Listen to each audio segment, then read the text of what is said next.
انتصر الاهلي النهارده في كاس العالم للانديه عشان يلعب قبل النهائي مع بطل البرازيل او فرقه من البرازيل مش عارف اسمها ايه. ولكن انا النهارده مش طالع اقول لكم ان احنا نحفل. احنا كسبنا فوز معتاد للنادي الاهلي في كاس العالم للانديه.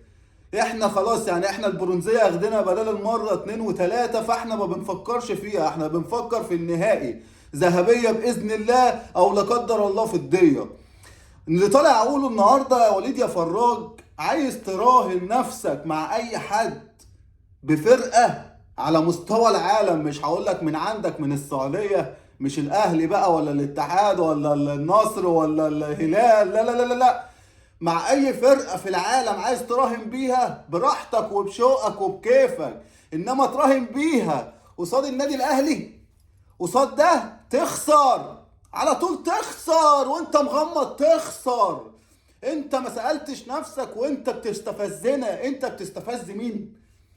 انت ما سألتش نفسك بتستفز مين؟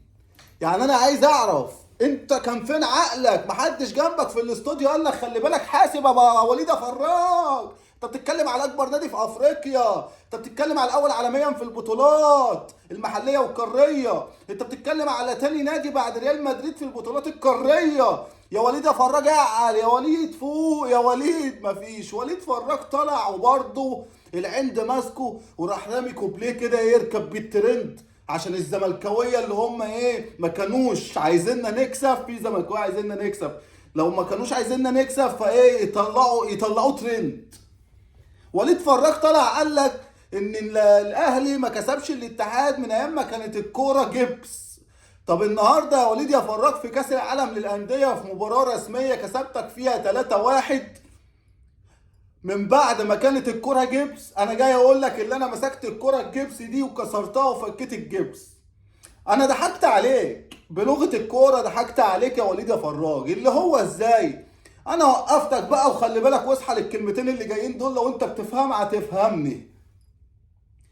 قلت لك لقد شلت يدي، لقد شلت يدي، واول ما انت ضحكت وفكرت نفسك امبراطور وفكرت نفسك عميد بالاتحاد السعودي في السعوديه، جيت انا قلت لك انها سليمه، انها سليمه يا وليد يا فراج.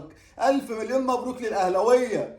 وخلي بالكوا والله ولا فلوس الدنيا تعمل بني ادمين، لان البني ادمين الصح هي اللي بتعمل الفلوس. هتدفع فلوس عشان توري العالم اللي انت نمبر 1 في كرة القدم، هتفشل. هتدفع فلوس تأجر بيها واحد زي مدحت شلبي، زي تامر بدوي، زي عمرو اديب وتديله الجنسية بتاعته، برضه هتخسر. ليه؟ الفلوس دي حاجة بندوس عليها عشان احنا نطلع فوق. فرق كبير قوي ما بين هي اللي تدوس عليك عشان هي اللي تظهر تبقى باينة فوق. وليد يا فراج انت بتلعب مع النادي الاهلي، تجيب لي الزعيم بتاع السعوديه يشيل مني 4، تجيب لي العميد يشيل مني 3، تحط لي في الفرقه بنزين اقول لك ولا شركات البترول كلها تقدر تعمل معانا حاجه. هتجيب لي احمد حجازي ولا محمد حجازي دوت ولا حجازي، هقول لك معلش احنا عندنا بيرسي تاو والشناوي اساسي. يا عم الحاج انت بتكلم نادي القرن، اسمع مني ده ما تلعبش معاه لا انت ولا جمهورك ولا جمهور السعوديه تلعبوا مع النادي الاهلي. النادي الاهلي ما ينفعش يا غبي تلعب معاه ولا تراهن عليه.